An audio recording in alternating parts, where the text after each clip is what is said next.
Salam dan bahagia Bapak Guru hebat. Saya Ibu Juana Indah Fristi, Guru Mata Pelajaran Prakarya dan Kewirausahaan di SMA Negeri 3 Medan. Saat ini saya sedang mengikuti program profesi pendidikan guru kategori 1 gelombang kedua di Universitas Negeri Medan. Ada pun tempat praktik pengalaman pembelajaran saya yaitu di SMK Swasta Parawisata Imelda Medan. Permasalahan yang saya hadapi dalam proses pembelajaran yaitu rendahnya motivasi belajar peserta didik pada kompetensi membuat makanan pelengkap di mata pelajaran Boga Dasar kelas 10.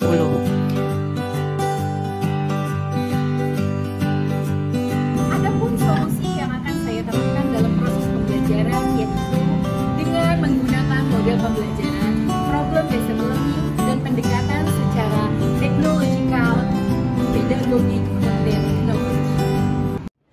Selamat pagi. Pagi, Miss. Ya, apa kabar hari ini? Baik. Alhamdulillah. Kita masih diberikan kesempatan ya, kesehatan untuk berkumpul pada minggu ini untuk melanjutkan pembelajaran kita kembali. Ya. Nah, baiklah anak-anakku, sebelum memulai pembelajaran, alangkah baiknya kita berdoa terlebih dahulu menurut agama dan kepercayaan masing-masing. Silakan Kepala Kelas dipimpin doanya. Berdiri, sebelum mulai pelajaran, marilah kita berdoa menurut agama kita masing-masing. Doa dimulai. Baiklah anak-anakku, ibu absen dulu ya terlebih dahulu.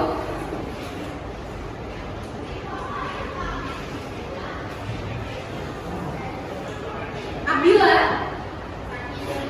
sakit ya? Suratnya ada kan, Prof? Amanda, suaranya kuat ya? Aisyah, hadir. Ya, kita kembali lagi belajar tentang Boga Dasar, ya. Namun hari ini materi yang kita bahas berbeda, ya. Apa itu materi hari ini? Ya, dilihat ya. Tentang Boga Dasar. Ya, ternyata sebelum masuk materi kita tetap ada ice breaking terlebih dahulu, ya. Ice breaking ini dilakukan agar saya bisa melihat anak-anak saya hari ini sudah siap nggak untuk mengikuti pembelajaran hari ini, ya. Lihat, ice breakingnya masih sama seperti minggu yang lalu. Kita tebak gambar. Saya punya 4 gambar di slide presentasi saya, tapi tidak diberikan ini hidangan, nama makanannya apa, ya. Ada yang bisa menjawab nggak gambar nomor 1? Ini apa? Ya, Reva. Silakan Rev. Kuat. Reva, boleh maskernya dibuka kan? Apa? Bawang goreng. Bawang goreng. Oke, bungkus dong ke Reva. Seperti itu saja. Suka, aku lebih suka kalau hidangannya yang lebih berkualitas, jadi dia ada edisi asin. Oke, good. Jadi Reva ini suka makan bawang goreng itu dengan hidangan yang berkuah, ya, seperti sup, soto, seperti itu contohnya ya. Oke, berarti ini bukan hidangan utama ya, Ren? Ya, oke, Ren. Biasanya bawang goreng ini kamu suka makannya gimana, Ren? Seperti itu saja. Dari gambar yang pertama tadi ada salah satu hidangan di sini, ada ya? Ya, oke. Pertanyaannya ini bersangkut paut dengan mata pelajaran kita yang minggu lalu dan akan kita kaitkan di mata pelajaran kita yang kali ini. Saya punya 2 gambar, ya. Nah, minggu lalu kita sudah belajar tentang apa? Ayo yang tahu? Garnish busana. Saya ingin bertanya, ya, sebelum kalian tebak 2 gambar ini, apakah garnish itu merupakan makanan pelengkap? Ya atau tidak? Iya. Gimana deh? Kuat? Iya. Ya, makanan pelengkap. Ya, garnish merupakan makanan pelengkap. Oke, ada contohnya nih, tujuan, kemudian manfaat dari materi yang kali ini saya sampaikan. Ya, tujuan dari mata pelajaran makanan pelengkap kali ini ada 3 yang kita akan tuju. Ya, yang pertama adalah anak-anak saya semua ini mampu mengidentifikasi makanan pelengkap materinya saya sampaikan. Oke, nah kemudian nomor 3 dapat membandingkan ya komponen penyusunan makanan pelengkap dengan baik. Ya, tadi kedua gambar tadi bagus nggak hidangannya tadi? Bagus ya, tidak terlalu ramai, kelihatan simple, tapi di dalam satu hidangan sudah ada makanan pelengkap, juga sudah ada garnisnya. Jadi nanti kalian pada saat praktek dapat mengaplikasikannya ya setelah mendapatkan materi hari ini, gitu ya. Oke, kemudian ada tujuan, otomatis ada manfaat. Oke, apa manfaatnya? Ya, manfaat materi kali ini yaitu agar kamu semua ya anak-anak ibu dapat pengetahuan mengenai apa saja jenis dari makanan pelengkap ya, kemudian mampu ya atau menerapkan ya. Makanan pelengkap adalah ya makanan ya yang disajikan atau dihidangkan di suatu hidangan utama yang fungsinya ya untuk melengkapi hidangan ya, tapi fungsi utamanya adalah memberikan cita rasa ya yang menambahkan cita rasa, baik itu cita rasa pedas, gurih, lemak, manis di dalam hidangan tersebut. Saya di sini punya video tutorial ya agar lebih memberikan pengetahuan terhadap kalian apa sih beda antara sigami sama makanan pelengkap, mungkin apa saja contoh dari makanan pelengkap. Mari kita tonton video tutorialnya ya.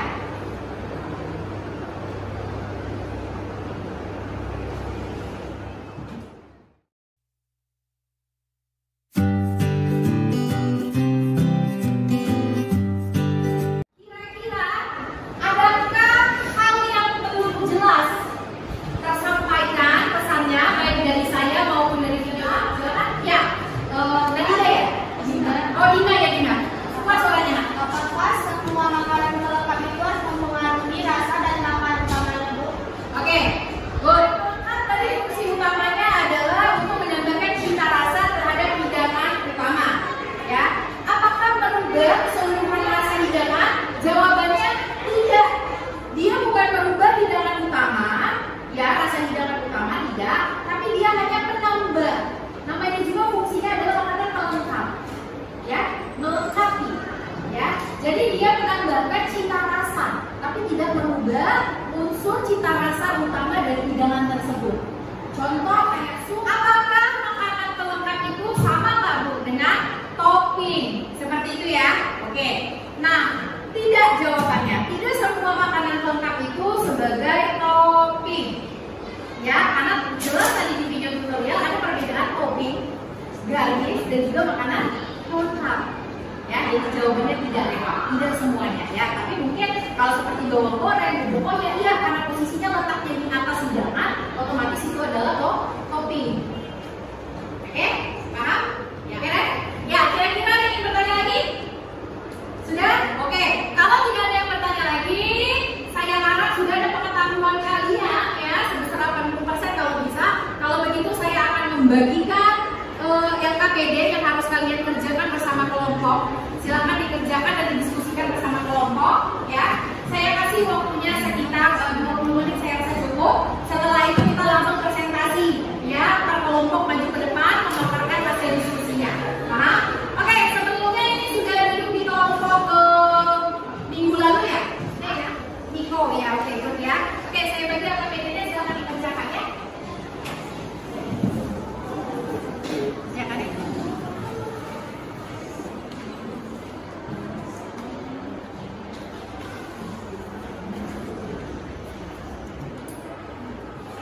Di sini tulis dulu nama kelompoknya, kalian ada berlima kan ditulis, kemudian dicermati baik-baik ya, dibaca ini semua.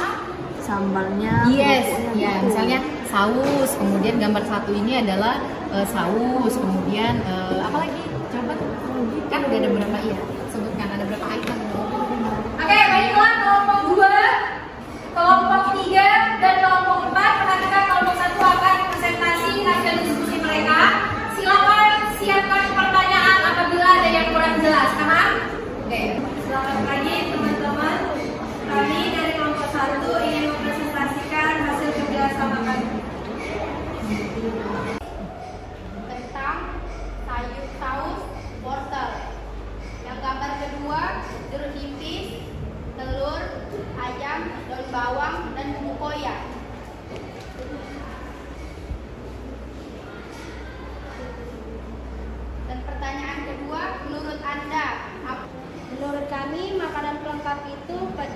asin, gurih, protein, manis.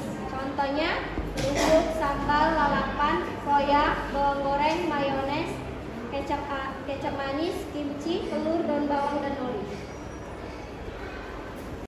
Hasil diskusi yang telah mereka sampaikan kepada kalian, adakah yang ingin bertanya?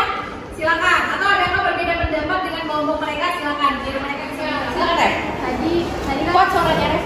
tadi di soal nomor 3 Manda dan bilang sebutin kan ciri-ciri itu nggak harus ada protein tadi saya dengar. Itu memang harus mengandung protein. Saya akan menjawab pertanyaan dari Reva, yaitu apakah di makanan pelengkap ini harus ada proteinnya.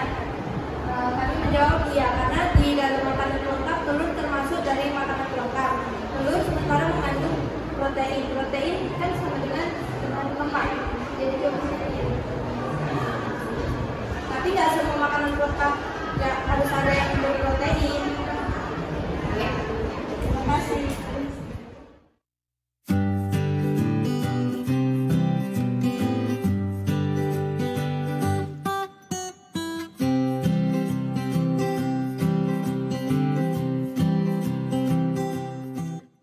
Adakah di antara anak-anakku sekalian yang mampu menyimpulkan pembelajaran kita hari ini?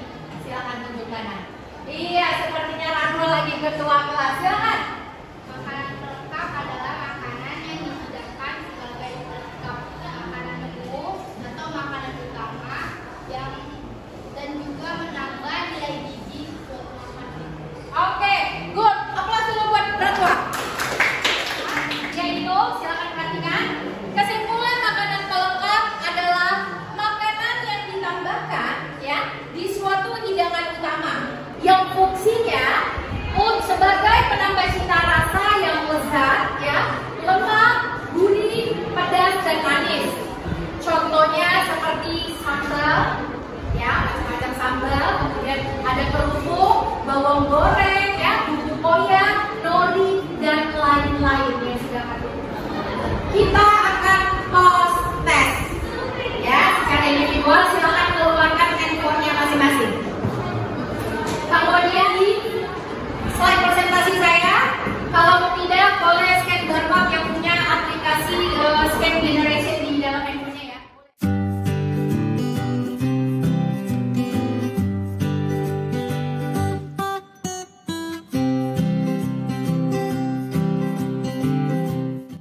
Kita akan melakukan refleksi ya atas pembelajaran kita hari ini ya, dengan tujuan yang tadi. Tolong silakan kalian isi lembar refleksi ya mengenai pembelajaran hari ini. Dua kelas dibagikan ke seluruh anggota kelas.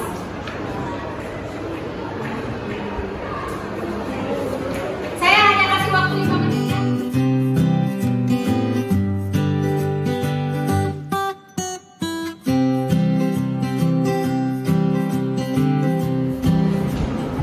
Oke, baik, terima kasih anak-anakku telah mengisi refleksi dirinya. Sepertinya kalau saya rata-ratakan semuanya sangat baik, sangat baik, sangat baik. Alhamdulillah untuk mata pelajaran hari ini ya. Baik. Tadi saya sudah memberikan janji di awal bahwasannya saya akan memberikan reward ya kepada peserta didik saya yang aktif pastinya, kemudian untuk Reva, kemudian untuk Dwi. Ya, oke? Sudah? Ya, oke. Aplaus dulu untuk 3 peserta didik hari ini. Kalian pelajari materi selanjutnya, yaitu tentang pembuatan salah satu makanan pelengkap, yaitu sambal bawang yang nanti akan kita kreasikan. Kalian boleh tonton dulu YouTube ya, channel YouTube yang sudah saya linkkan di PPT saya. Boleh dipelajari di rumah terlebih dahulu agar memiliki pengetahuan awal tentang pembuatan sambal bawang. Oke, silakan ketua kelas dipimpin kembali doanya untuk mengakhiri pembelajaran kita untuk hari ini. Sebelum pulang, marilah kita